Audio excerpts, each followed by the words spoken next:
estamos hablando de una conversación entre el presidente de los Estados Unidos, Donald Trump, y Vladimir Putin, luego de que Putin hubiera felicitado y celebrado, ¿no?, la sucesión del Ayatollah Khamenei. Contanos, Jan, ¿qué se sabe? ¿Hay alguna información a través de la red social X? Sí, Débora, varias fuentes como Bloomberg, y estamos viendo particularmente Russia Today, que es obviamente la agencia oficial de información en Rusia que confirma este diálogo. Creo yo, el dato político a esta hora, una conversación que según consignan fuentes rusas fue de 1 hora y la catalogan como constructiva, franca, hablando obviamente en un tono profesional entre, repetimos, Donald Trump y Vladimir Putin.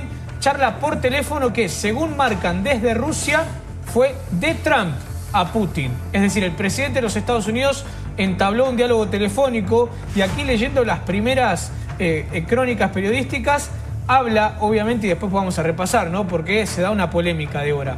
Putin, como hoy marcaba muy bien Paulino de último momento, felicita a Mojtaba Khamenei, que es el nuevo líder ayatolá allí en Irán. Bueno, vamos a ver si esto también se trató en esta charla, pero bueno. Pensá que la última vez que habían hablado Putin y Trump, por eso esto es muy relevante, la última vez que Putin y Trump hablaron había sido a finales de diciembre de 2025. Piensen la relevancia de esta conversación, que además tiene esta extensión que dan cuenta los interlocutores de 1 hora. La última vez que habían hablado había sido en diciembre de 2025.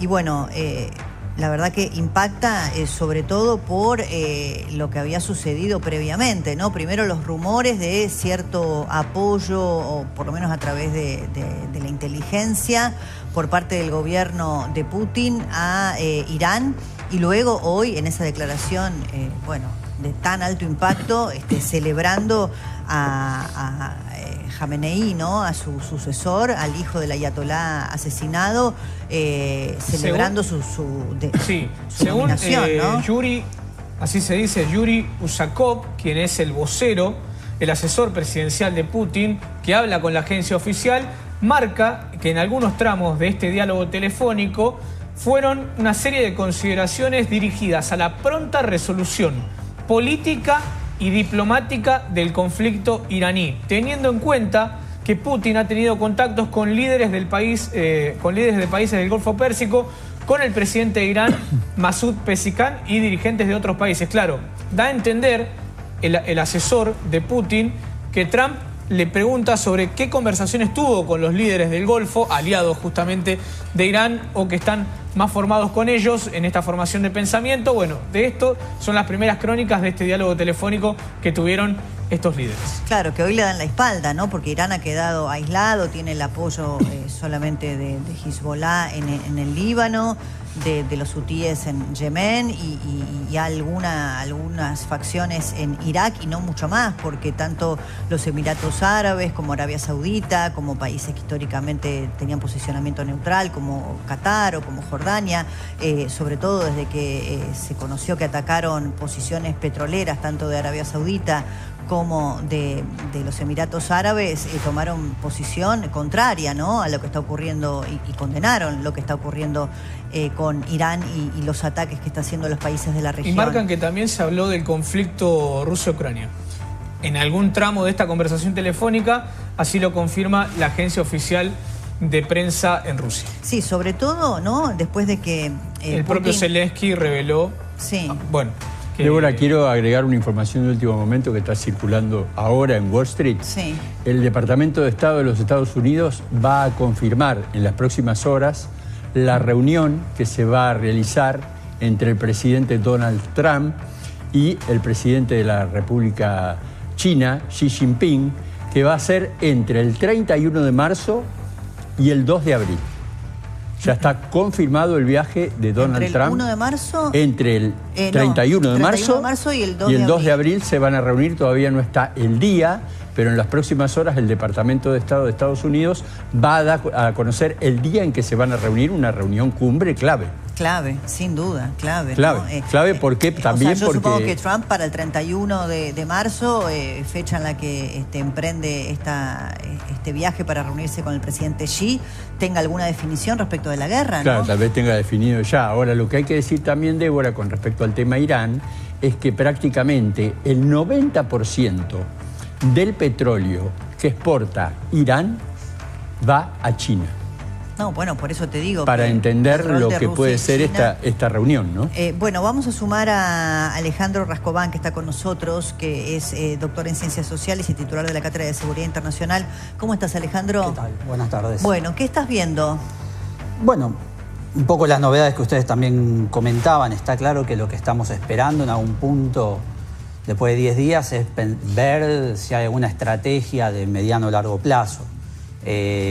Da la sensación de que ese golpe, digamos, que de Irán, contra Irán, de Estados Unidos e Israel, para, digamos, cambiar a quienes estaban liderando el país hasta el momento, fue exitoso, pero lo que todavía no parece ser claro es cuál es esa narrativa, digámosle, política, y cuáles van a ser los efectos, digamos, también que tenga esta primera oleada de ataques, porque de nuevo el resultado de lo que se espera también puede ser diferente de lo que se planificó. Ahora, tampoco queda muy claro hasta ahora cuál es esa estrategia de mediano y largo plazo. Otros momentos de la historia tenían una estrategia, digamos, en parte de la gran potencia, digamos, la principal potencia como Estados Unidos, ir en contra de la Unión Soviética, o en el caso, digamos, post-2001 era buscar a Bin Laden sobre todo, y en el caso de Irak evitar que Saddam Hussein tuviera armas. Pero digo, acá, más allá de la excusa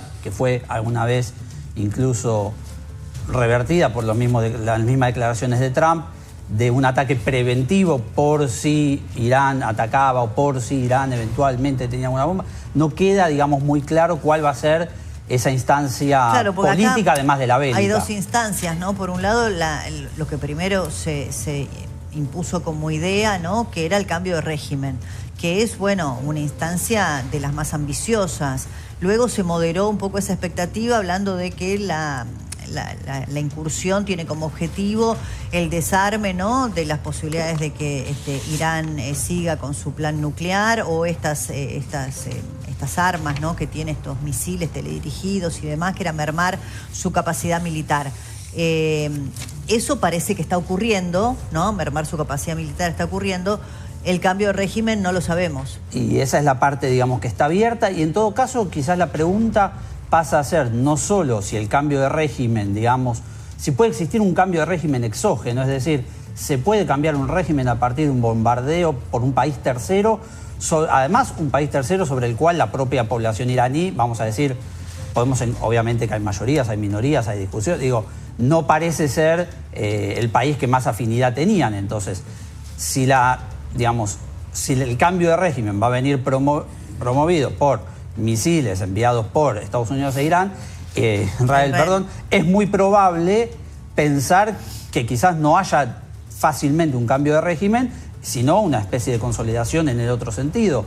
En todo caso, eso queda esperar. Es difícil saberlo, porque está precedido por una serie de revueltas populares que venía habiendo en Irán, que obviamente quedaron soslayadas como consecuencia del conflicto, ¿no? Pero ahí hay una parte interesante, digamos, que en qué momento nos encontramos del mundo en relación a, digamos, de nuevo, cómo las grandes potencias, y sobre todo las grandes potencias occidentales, llevan adelante una mirada de un mundo en relación a, no sé, la democracia. Entonces, como eso está puesto en duda, también ese cambio de régimen en Irán no parece ser lineal como sí podía haber sido en otro momento, hace 5, 10 o 15 años. Por otro lado, tampoco aparecen las variables sobre cuál va a ser el futuro de Irán, cierta decisión del pueblo iraní. Es decir, el pueblo iraní, en todo caso, podrá optar o no cambiar el tipo de gobierno. Uno puede no estar de acuerdo, yo particularmente no estoy de acuerdo con el gobierno iraní, pero lo interesante es hasta qué lugar va a tener el pueblo iraní en esa capacidad de decisión sobre su propio futuro. Sí, sobre todo, bueno, teniendo en cuenta que es muy difícil hoy tener acceso a lo que está ocurriendo ahí dentro. Recién hablábamos con este colega, este periodista independiente que está en Irak, que no pudo lograr la visa para entrar a Irán. Decía, se entrecortó un poco la comunicación ahí, él estaba en ruta en medio de los bombardeos, pero decía que solo, es lo que yo entendí, un periodista de la CNN había logrado una visa para poder entrar a trabajar, lo cual también hace muy difícil para nosotros el análisis a la distancia, porque nos falta un elemento clave, ¿no? Sin duda, que saber qué está pasando ahora ahí adentro. Totalmente, y posiblemente la represión interna debe ser muy grande, eso parece casi indudable. En todo caso, me parece que también es importante tener en cuenta que, digamos, Irán es un país muy diferente a los otros de la región con los cuales han tenido ha habido algún proceso bélico en los últimos años. No, y después las diferencias entre los chiitas, los sunitas, de una complejidad enorme. Estamos hablando de 90 millones de personas en un país de un desarrollo humano intermedio, elevado en algunos aspectos. Entonces, no es lo mismo que el proceso de lo que fue en Afganistán, que de nuevo, uno lo puede analizar como victorioso por parte de Estados Unidos en términos de la venganza por el 2001, pero que termina igual con el mismo gobierno con el que habían empezado, por lo cual, en términos de la política sobre Afganistán y quienes gobiernan Afganistán, uno podría entender la experiencia bélica como infructuosa. Sí, lo mismo que en Irak, lo mismo que en Irak, ¿no? Totalmente. Entonces la idea es no repetir ese proceso. Dame un segundito, Alejandro, porque voy a tomar contacto, si no lo pronuncio bien te pido que me corrijas, con una mujer que vive en Madrid, que es una activista contra el régimen de Irán, que nos puede quizá contar ella en primera persona cómo es ser mujer en Irán, cómo es ser disidente al régimen en Irán. Shekufeh Dadgostar, ¿lo digo bien? Si no me corregís, no hay ningún problema. ¿Cómo te va? Débora Plager, soy aquí desde Argentina. Has pronunciado muy bien, muchas gracias por aceptarme. Soy Shekufeh y vivo en Madrid, soy iraní de origen. Ok, contame hasta cuándo viviste en Irán o hace cuánto que estás fuera del país o si tenés familia o amigos, ¿qué nos podés contar de la vida allí?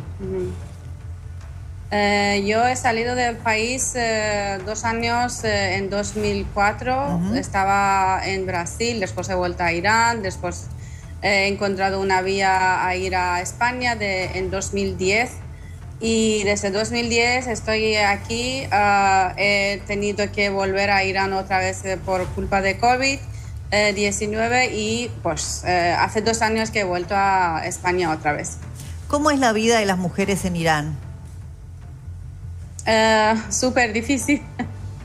La vida de las mujeres iraníes desde 1979 ha cambiado mucho porque la libertad que nuestro rey Mohammad Reza Shah en época de Pahlaví estaba dando a las mujeres, la libertad que ellas tenían en su época, pues ha desaparecido totalmente en 1979. Bueno, fue el momento en que las mujeres tuvieron que comenzar a usar el velo, tienen, imposibilitado que, por ejemplo, no sé, estudiar, tener, una opinión propia, elegir o tomar decisiones. Contanos un poco más, porque quizá a vos te parezca natural, pero a nosotros todo eso nos sorprende mucho. Por supuesto, la mujer ha perdido muchos derechos porque en la época de rey Mohammad Reza Pahlaví, nosotros, las mujeres, estaban avanzando porque Mohammad Reza Pahlaví ha estudiado en Suiza antes de llegar al poder, entonces su mente era muy abierta, quería compartir mitad del parte de la sociedad, que eran mujeres. Dentro de la sociedad que ellas participan, ha abierto muchos puestos de trabajo para las mujeres, empezaron con dar clases a los estudiantes en zonas pobres para alfabetizar muchas personas también. Pues las mujeres, porque yo he escuchado mucho de mi madre, ella vivió en época de rey muchos años, entonces me contó que la libertad, el dinero que ella ganaba por ser profesora y los derechos que ella tenía también sobre el divorcio, sobre la custodia de niños y todo, estaban avanzando bastante, o sea, llegando casi a nivel de Europa. ¿Y qué pasó a partir del 79 con las mujeres? Sí, en 79 algunos partidos de izquierdas, unos paramilitares y los islamistas empezaron a juntar entre ellos y empezaron a hacer una revolución que muchas personas estaban sorprendidas porque ha pasado esta revolución, incluso nosotros, y siempre preguntamos de nuestras madres, padres, ¿por qué habéis hecho esta revolución si el país estaba avanzando?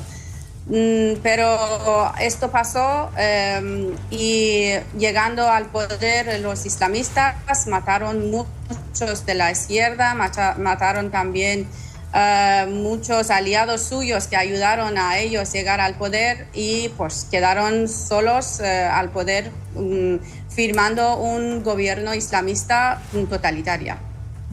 Y bueno, este gobierno sí. incluso ha limitado muchos derechos a las mujeres iraníes porque quería incluir temas de Islam que pues ya saben que es una cosa que no tiene igualdad absoluta entre mujer y hombre.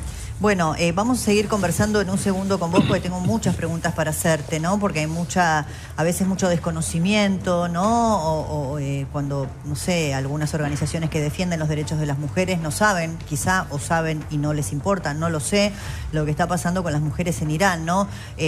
Vamos a mostrar luego la foto de Maya Amini, que se ha convertido en un símbolo, cuando la policía de la moral, después te iba a preguntar qué es la policía de la moral y cómo funciona esta joven que fue asesinada como consecuencia de tener mal colocado el velo y su rostro se ha convertido en un símbolo, ¿no? que ha recorrido el mundo. En un segundo seguimos conversando con Shekufeh Dadgostar, es interesantísimo, es una mujer iraní que está en este momento viviendo en Madrid y que nos cuenta ella en primera persona cómo es la vida hoy. Pero antes, Jan, hay más información respecto de la conversación entre Trump y Putin. Sí, Débora, y además también en el marco de esa charla telefónica tenemos que comentar que acaba de cortar Donald Trump con una cadena de televisión de los Estados Unidos, CBS, sí. Y dejó un textual muy importante. Creo que la guerra está muy completa, prácticamente terminada. No tienen marina, no tienen comunicaciones, no tienen fuerza aérea. La guerra prácticamente está llegando a su fin. Acaba de hablar Donald Trump con la cadena de televisión CBS de los Estados Unidos y dio este fuerte textual. Bueno, impresionante. Ya seguimos. Antes te quiero contar que si necesitas vender joyas, brillantes, relojes o antigüedades, ni lo dudes. Visita el Salón de Joyería El Tasador en Avenida